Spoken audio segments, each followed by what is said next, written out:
할렐루야. 할렐루야. 인사하십시오. 잘 오셨습니다. 최고의 복된 자리에 오셨습니다.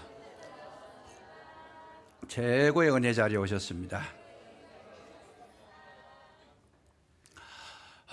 오늘 말씀의 제목이 6번째입니다. 말씀의 제목은 똑같습니다. 영의 눈을 뜨자. 뜨신 분도 계시겠지만은 아직까지도 뜨지 못하신 분이 계실까 하는 마음에서 높아지면서 이 말씀을 전하기를 원하는데, 지난번에도 말씀드렸지만은 말씀의 제목을 전하고 설교를 하는 것을 저는 제 마음대로 하지 않는다는 특징이 있습니다. 기도하여 주님께서 주시는 그 은혜의 말씀을 따라서 전하고자 하는 그런 열망을 가지고 있었고, 주님도 지금까지 그렇게 인도해 주셨고, 그래서 이 은혜를 나누기를 원하는데, 오늘도 말씀 속에서 영의 눈을 뜨시기를 주의 이름으로 축원합니다. 왜 영의 눈을 떠야 되느냐? 제일 복된 것이기 때문이다. 최고의 축복이 영의 눈을 뜨는 것이다 하는 거, 이거를 생각해 보시면서 한 인물을 우리가 이 시간 제가 한번 소개를 하려고 합니다. 이미 잘 아시는 분도 계시겠지만은 처음 듣는 분도 계실 겁니다. 낮은 대로 임하소서 하는 안요한 목사님이라는 분이 계셨습니다. 1970년도. 이분은 목사님의 아들로 태어나셔가지고 그 교회를 다녔는데, 아버지가 목사니까 교회를 다녔어요. 그냥 다녀서 공부를 열심히 해가지고 공부도 많이 했습니다. 외국어대 불어 불문학과를 다니고, 그 아버지가 목사인데 시골교회, 경남 거창군 옆에 함양군이라고 있는데 거기 함양교회의 목사님이신데, 그 당시에만 해도 시골교회, 지금도 그렇지만은 시골교회는 가난한 교회였어요. 그러니까 너무 힘들게 살아와가지고 어려웠는데, 그런 가운데서도 공부를 열심히 했고 또 머리도 좋았고, 그래서 교회는 다니지만은 이 안요한 씨 마음에는 자기는 세상적으로 성공을 좀 해봐야 되겠다, 이 생각을 가지고 있었어요. 왜 그러냐 하면 시골교회 목사님이 너무 가난하고, 그때는 저도 기억이 납니다만 그 당시에 목사님 사례비가 25만 원씩 이래 받습니다. 20만 원, 25만 원. 그래 받았는데 양복 한 벌 사면 1년 내에 그 양복, 봄, 여름, 가을, 겨울 없이 그 양복을 입고 목회를 했고, 양복이 떨어지면 양복도 기워서 입고 다니고, 이런 시절이었어요. 그러니까 그 당시만 해도 목사가 아니고 안요한 학생 청년인데, 자기는 교회가 정말 그냥 싫었다는 거예요. 왜? 너무 가난하게 살아가지고. 그런데 그 아버지는 또 정반대입니다. 요한아, 네가 크면 너는 반드시 목사가 돼야 된다. 그래서 목사가 돼야 된다는 이야기를 듣고, 나는 안 갑니다. 절대로 목사는 안 합니다. 아버지가 목사하시면서 어머니 눈에 가난해가지고 눈물을 얼마나 흘리게 했는데 나는 그런 거 안 합니다.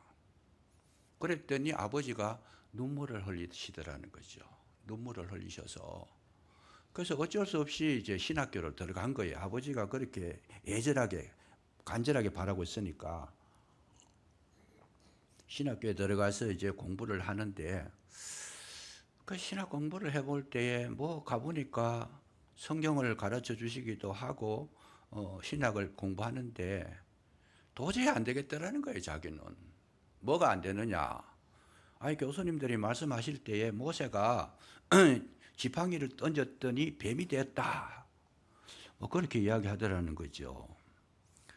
그것뿐만 아니고 한 걸음 더 나가가지고 죽어가지고 무덤에 들어갔던 나사로 앞에 가가지고 나사로야 나오너라, 그러니까 나사로가 막 무덤에서 걸어 나오더라는 거예요.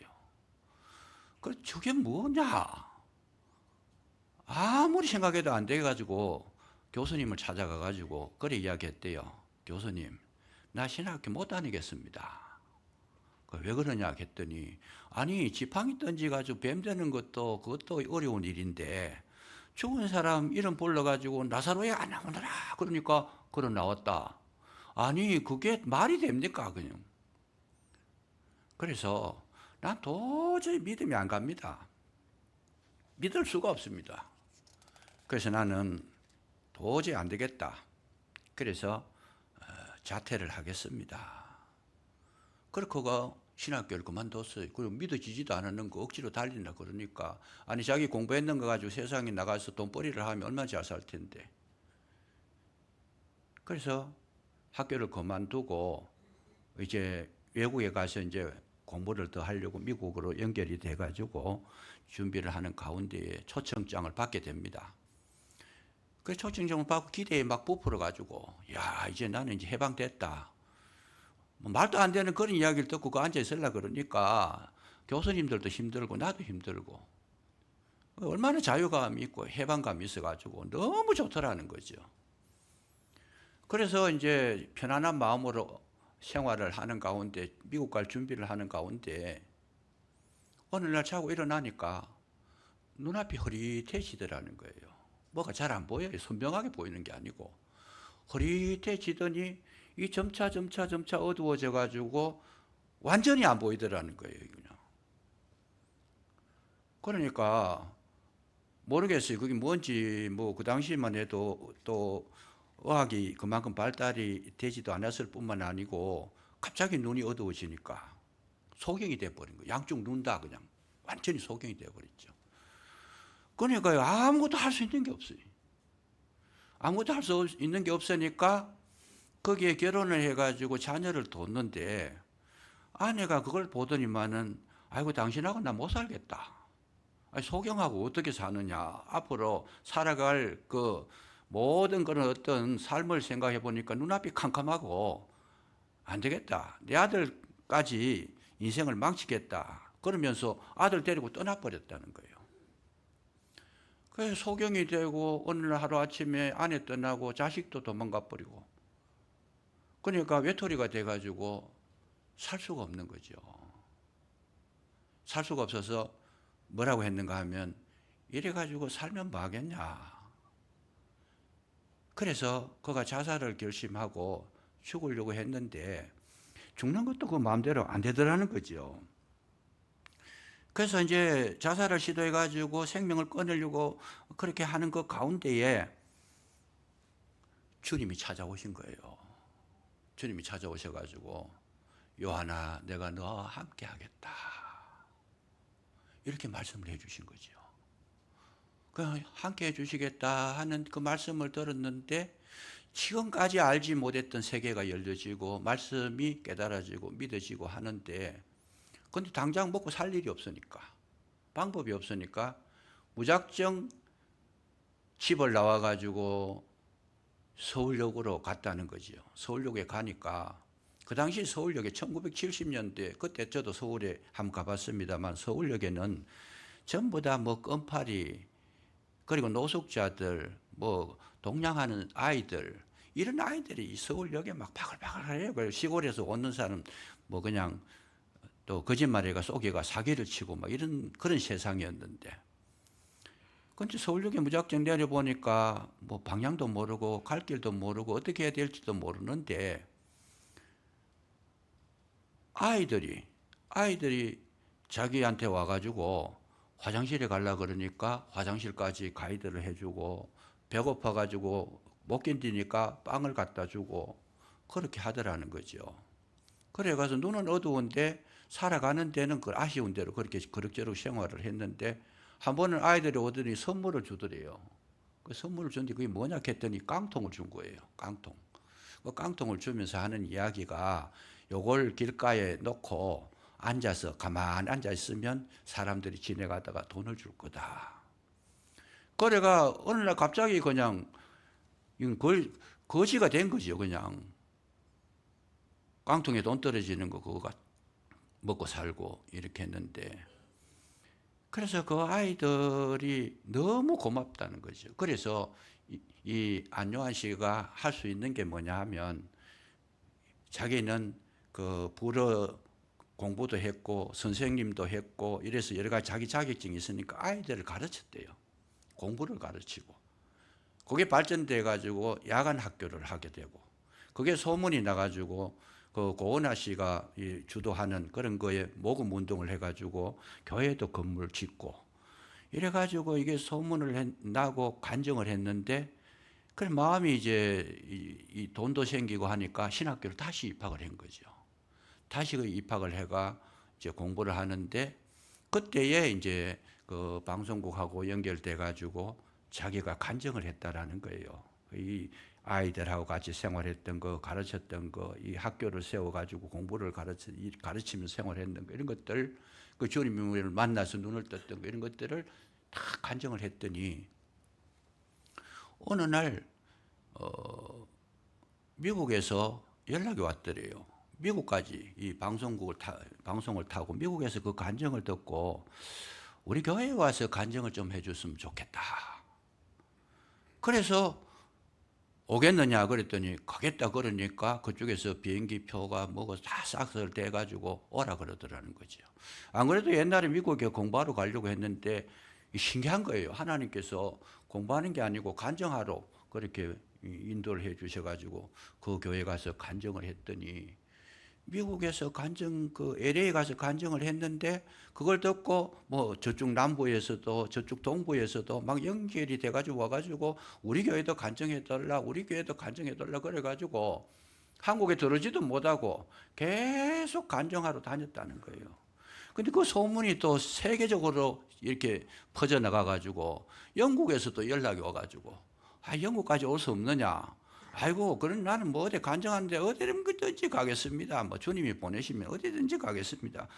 그래서 영국으로 건너가 가지고 간증을 하고 유럽 전체로 돌아다니면서 그 간증을 하게 되는데, 그 말씀을 듣고 은혜를 받았던 사람들이 계속 연락이 오더라는 거예요. 연락이 와가지고 아프리카에서도 연락이 와가지고 영국에서 비행기를 타고 아프리카까지 가가지고 거기서도 간증을 하고,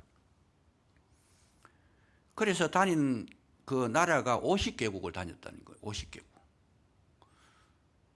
50개국 8,000교회를 다녔다는 게 8,000교회. 어마어마하잖아요. 어마어마하잖아요.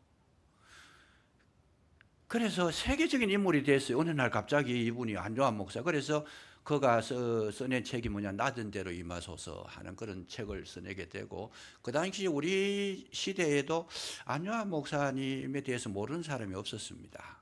전부 다 그 얘기를 듣고 은혜를 받고 그렇게 했는데, 근데 이 안요한 씨가 그리고 목사 안수를 받고 이제 이 소경들, 어려운 사람들 목회를 하게 되는데, 오늘날 우리의 이 살아가는 데에 최고의 축복이 뭘까 했을 때, 여러분, 영의 눈을 뜨는 자는 하나님이 책임져 주실 줄로 믿으시기 바랍니다. 우리에게 최고의 축복은 영의 눈을 뜨는 거다는 거죠. 신비한 세계를 보는, 영의 세계를, 하나님의 세계를 보는 거예요. 그래서 하나님의 세계를 보는 사람들에게 있어서 제일 중요한 것이 뭐냐? 1번 순서가 뭐냐? 내 인생을 하나님께서 다스리신다 하는 거. 이걸 영의 눈을 뜨고 보면 알게 된다는 거죠. 이게 뭐냐? 이게 가나안에 들어가면 하나님께서 우리에게 삶을 주시는데, 그 삶의 모토가 뭐냐? 가나안에 들어가면 모든 것이 하나님께 속하였다 하는 거, 요걸 알게 하는 것이 가나안이라는 거예요. 그래서 너희들은 가나안에 들어가면 맥추절을 지키라, 농사를 짓고 곡식을 거두고 먹고 살고 하시는 분이 누구냐? 하나님이신 걸 알아라. 하나님의 주권을 인정하라는 곳이 가나안이라는 거예요. 영의 눈을 뜨게 되면 다시 가나안에 들어가게 되는데, 그 가나안에서 1번 순서가 뭐냐? 하나님께서 내 인생을 좌지우지하시고 인도하시고 나를 다스리신다는 거. 이걸 알게 되기까지는 인간의 눈으로서는 도무지 알 수가 없는 건데, 영의 눈을 뜨면 내 인생의 주인이 누구라는 것을 알게 된다는 거예요. 이게 최고의 축복이라는 거죠. 그 다음에 아는 것이 뭐냐? 주권, 이 지난주에 잠깐 설명을 했습니다. 하나님께서 내 인생의 주인 되는 거, 요거 하는 것이 영에 눈을 뜬 사람 1번 순서고, 두 번째가 뭐냐 하면 하나님께서 기뻐하시는 것이 뭘까? 이거를 알고 하나님의 기쁨에 대해서 응답할 수 있는 그런 어떤 삶을 사는 것, 그것이 두 번째, 가나안에서 두 번째의 은혜로 다가오는 건데, 그게 뭐 한 단어로 말하면 그게 순종이라는 거죠. 영의 눈을 뜬 사람이 1번 해야 될 일은 하나님은 나의 인생의 전체고 나를 다스리는 분이고 나의 주인이시라는 거, 요거 아는 것이고, 두 번째는 하나님을 기쁘시게 하는데 하나님이 제일 기뻐하시는 것이 뭘까? 순종이더라는 거예요.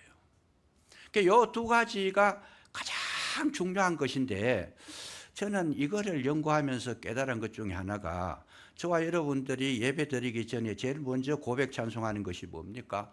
왕이신 나의 하나님, 내가 주를 높이고 영원히 주의 이름을 송축하리이다. 왕이신 나의 하나님, 여러분 이게 주권이라는 거예요. 예수님을 나의 왕으로 섬기는 그런 교회, 그런 심령, 그런 가정은 영원히 주님께서 지켜주실 줄로 굳게 믿으시기 바랍니다. 그 다음에 오는 것이 뭐 주님을 기쁘시게 하는 것, 두 번째 경배 찬송이 뭡니까? 나 주님의 기쁨 되기 원하네. 내가 원하는 그 한 가지, 주님의 기쁨이 되는 것.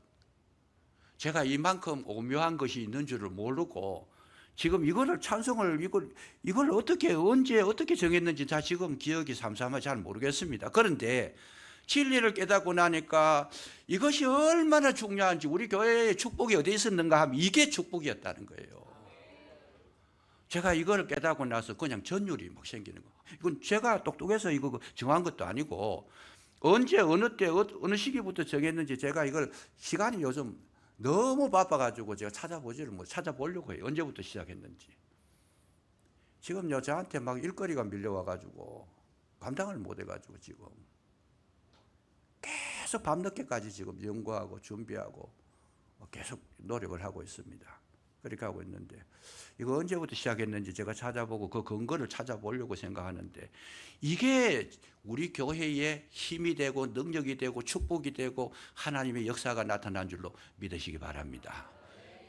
얼마나 중요한지 몰라요. 이걸 진심으로 이거를 신앙 고백적으로 여러분이 이것을 불렀다면 그 가정은 분명히 잘 되게 되어 있습니다.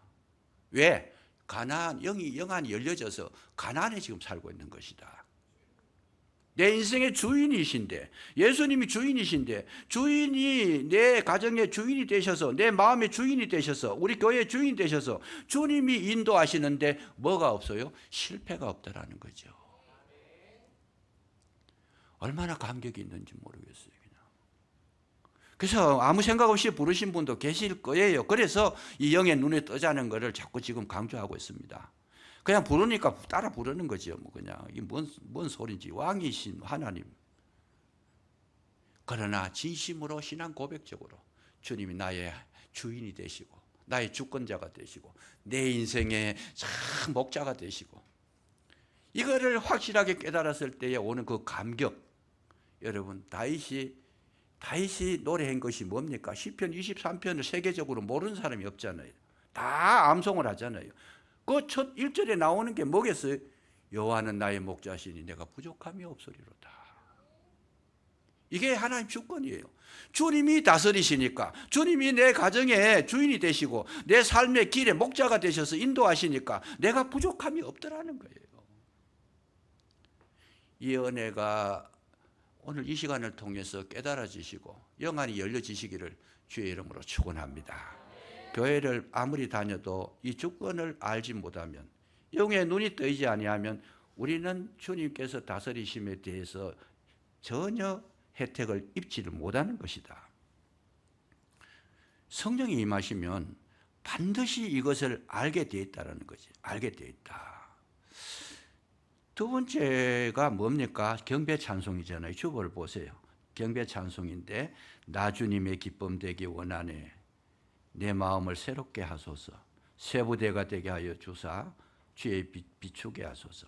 내가 원하는 한 가지, 주님의 기쁨이 되는 것. 내가 원하는 한 가지, 주님의 기쁨이 되는 것. 여러분, 우리 삶 속에서 정말 하나님의 기쁨이 되기 위해서 살아간다라고 하면 그거는 금상첨화라는 거예요. 하나님이 내 주인이라는 것 알고 그 주인이 기뻐하시는 것을 행하기 위해서 내가 노래하고 찬송하고 삶을 기쁨에 이 참 축복이 되는 삶을 살아간다라고 하면 그거보다 더 큰 은혜가 없는 거예요. 최고의 축복이다. 최고의 축복이다. 그래서 나 주님의 기쁨 되기 원하는 노래를 했는데 하나님께서 뭘 기뻐하실까? 이제 이걸 이제 구체적으로 우리 알아야 이 노래가 효과가 있는 거예요. 나 주님의 기쁨 되기 원하네. 물론 노래만 찬양만 해도 유익이 되지만은 그러나 막연하게 그렇게 부르는 것이 아니고 하나님께서 정말 내가 어떻게 하시는 것을 기뻐하실까? 이것을 깨닫고 우리가 순종해 나가는데 그야말로 뭐가 기쁨일까? 방금 제가 말씀드렸습니다. 하나님이 제일 기뻐하시는 것이 뭘까? 순종인 줄로 믿으시기 바랍니다.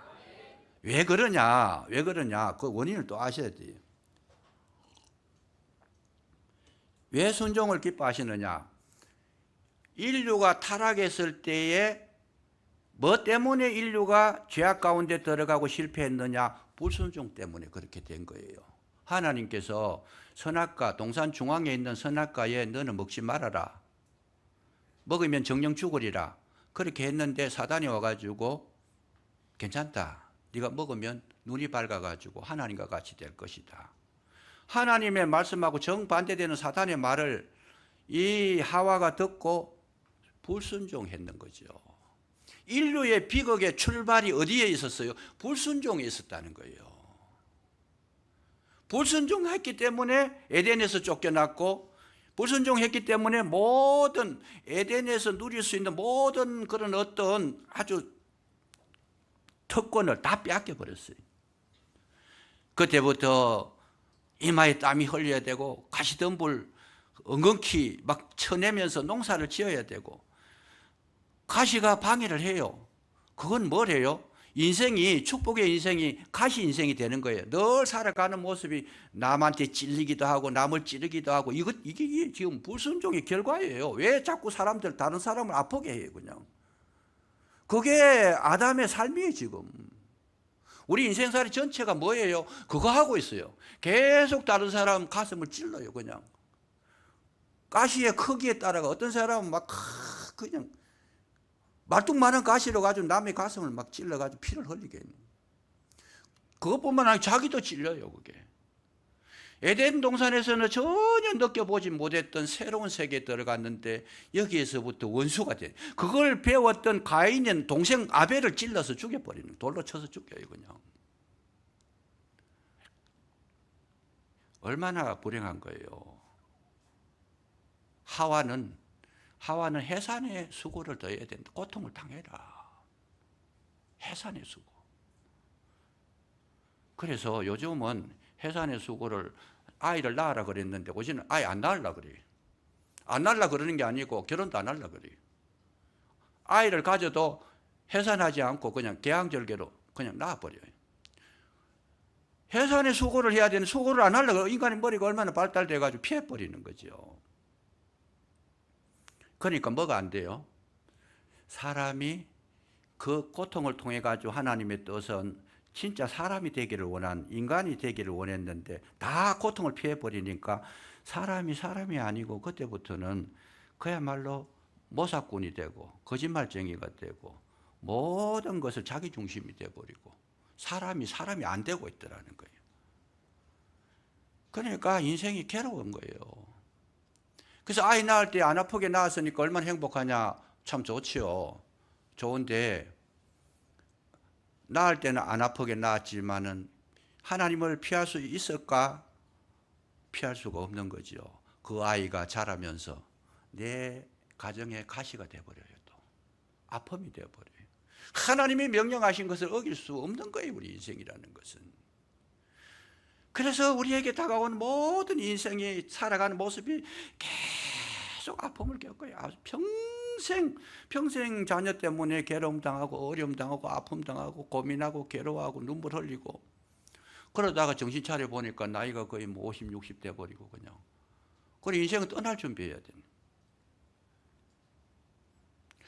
제일 큰 불행이 뭐였어요? 하나님 말씀에 불순종했을 때예요. 불순종했을 때. 그래서 하나님께서 기뻐하시는 것이 뭘까? 불순종의 반대가 뭐냐? 순종인 줄로 믿으시기 바랍니다. 순종하게 되면 하나님께서 모든 삶을 책임져 주시겠다라는 거예요. 책임져 주시겠다. 출애굽기 15장 26절에 보면 여호와의 말을 들어 순종하는 자에게는 애굽 사람에게 내린 모든 질병 중에 하나도 너희들에게 다가오지 못하게 하겠다. 애굽 사람들은 병이 많이 걸려서 우상을 섬겨가지고 그래도 순종하면, 하나님 말씀에 순종하면 그 질병 중에 하나도 너희들에게 다가오지 못하도록 내가 막아주겠다. 이게 출애굽기 15장의 약속입니다. 갈렙이 가나안 땅에 들어갑니다. 여호수아하고 갈렙이 들어갔는데 12명이 정탐꾼 중에서 2사람이 들어가요. 이스라엘 백성이 이 홍해를 건널 때는 거의 200만 가까이 건넜다 그러는데 그 가운데 홍해를 건넌 사람 중에는 2사람만 들어가는데 여호수아와 갈렙이었어요. 그런데 여호수아와 갈렙인데 그들이 왜 2사람이 갈렙에 들어갈 수 있는 특권을 얻었는가? 신명기 1장 26절에 보면 여분네의 아들 갈렙이 어떻게 해요? 온전히 순종하였더라 그래요. 왜 거기 들어갈 수 있었는가? 온전히 순종하니까 하나님께서 갈렙에게 여러분 가나안을 허락하신 줄로 믿으시기 바랍니다. 여호수아도 마찬가지예요. 철저하게 그는 하나님의 말씀에 온전히 순종했더라. 더 나아가서 신명기 28장 이하에 보면 하나님의 말씀을 듣고 순종하는 자에게는 모든 복을 주시되 성읍에서도 복을 받고 들어가도 복을 받고 나가도 복을 받고 자녀가 복을 받고 토지가 복을 받고 소산의 짐승의 새끼까지 강주리의 떡반죽 그릇까지 모든 것은 순종하는 가정에, 내 말을 듣고 지키는 가정에는 내가 책임지고 그 가정을 지켜주리라. 여러분 신명기 28장을 집에 가셔서 한번 읽어보세요. 인간의 필요한 거 다 채워주시겠다라는 거예요. 누구에게? 순종하는 자에게. 순종하는 자에게. 하나님께서 노아를 불러서 방주를 만들어라 그럽니다. 방주를 만들어라 하는데 이 노아가 정말 할 수 없는 일을 하고 있어요. 아니 방주를 만드는데 바닷가에 가서 만들어야 되는데 산꼭대기에 가서 방주를 만들어라 그러고 이 말짱한 날씨에 여기서 배를 만들면 이게 가능한 이야기냐? 이거는 도저히 인간적인 머리로서는 이해가 안 되는데 노아는 뭘 했어요? 순종했다라는 거예요. 순종했다라는 거예요. 왜 순종했어요? 노아는 하나님께 은혜를 입었더라. 성경은 정확하게 기록합니다. 하나님의 은혜가 내게 임하면 뭐가 오느냐? 여러분 순종하게 되는 줄로 믿으시기 바랍니다. 무슨 말씀이든지 은혜가 임하면 믿음이 생기고 하나님 말씀이 믿어지니까 무슨 일을 시키든지 온전히 순종하게 되는데 여러분 지구가 멸망할 정도가 됐는데도 불구하고 노아 가정은 살아나게 된 줄로 믿으시기 바랍니다. 뭐 때문에? 순종 때문에 그렇게 된 거예요. 이 성경을 전체를 읽어보면 전부 다 그런 거예요. 아브라함이 하나님께서 아브라함을 찾아가 가지고 뭐라고 말씀하시는가? 너는 본토 친척 아비 집을 떠나서 내가 네게 지시할 땅으로 가라. 이것도 말도 안 되는 소리예요. 왜요? 아브라함이 살던 도시는 좋은 도시예요. 문명이 발달됐고 살기 좋은 데고 부족함이 없고 풍성한데 그런데 하나님께서 오셔가지고 너는 그 본토 친척 아비지 모든 혈연관계 다 끊어버리고 어디로 가라? 내가 네게 지시할 땅으로 가라 그러는데 가야 될 목적지도 안 가르쳐줘요. 그냥 내가 말하는데 다 가라 그냥. 그런데 아브라함이 뭐래요? 그 약속의 말씀을 믿고 순종하여 떠났다라는 거예요. 기가 막히잖아요. 기가 막히잖아요. 왜? 아브라함이 하나님의 은혜를 입고 나니까 그 마음속에 무슨 생각이 들었느냐? 하나님의 말씀이라면 무엇이든지 내가 순종하리라고 하는 그 결단을 하게 됐는데 그 결과 그는 자기의 고향을 떠나고 갈 곳도 정해지지 않는데 무작정하고 말씀을 의지하여 갔더니 여러분 믿음의 조상이 된 줄로 믿으시기 바랍니다. 거기다가 아브라함이 아들을 낳았는데 이삭을 낳았어요. 이삭을 낳았는데 이삭이 아버지를 닮아가지고 순종하는데 자기를 제물로 삼으려고 그래도 순종했어요. 그런데 이삭이 가는 곳에는 어떤 일이 일어나느냐. 여러분 그 사막 지역에 땅을 파도 물이 안 나오는데 이삭은 땅만 파면 물이 나오는 거예요. 땅만 파면. 농사가 지으면 농사가 안 되는데 이삭이 농사를 지니까 그야말로 이삭이 100배가 열렸다는 거예요. 여러분 순종하는 자는 반드시 하나님께서 지켜주실 줄로 믿으시기 바랍니다. 이게 성경 전체에 창세기에서부터 계시록가 이렇게 써난 거예요. 베드로가 예수님을 만나가지고 뭐라 그래요? 예수님을 만나서 주님이 하신 말씀이 깊은 데 가서 그물을 던져라. 그 베드로도 말도 안 되는 소리를 들었어요. 지금 왜요? 지금 새벽인데 설교 듣고 나니까 새벽이고 날이 부음하게 새는데 이때는 고기도 깨가 없나 깊은 곳에는 먹을 것이 없어가지고 잠잘 때는 밤에는 깊은 곳에 들어가지만은 낮 시간이 되면 먹이를 찾아서 쫙 흩어져서 바깥으로 나오는 그런 시점에 예수님께서는 깊은 데 가서 그물을 던져라. 이 갈릴리 호수에서 잔뼈가 굵은 베드로가 그거 듣기가 쉬운 일이 아니잖아요. 정상적인 머리를 가진 사람 같으면 아이고 예수님 그런 말 하지 마십시오. 내가요 갈릴리에서 이때까지 태어나가지고 배운 게 고기 잡는 건데 갈릴리 바다 고기가 어디로 움직이는 것도 다 알고 있는데 그런 말 하지 마십시오. 그냥 할 일 하시고 나는 내일 하겠습니다. 이렇게 해야 정상이잖아요. 그런데 뭐라 그래요? 이 베드로는 알겠습니다.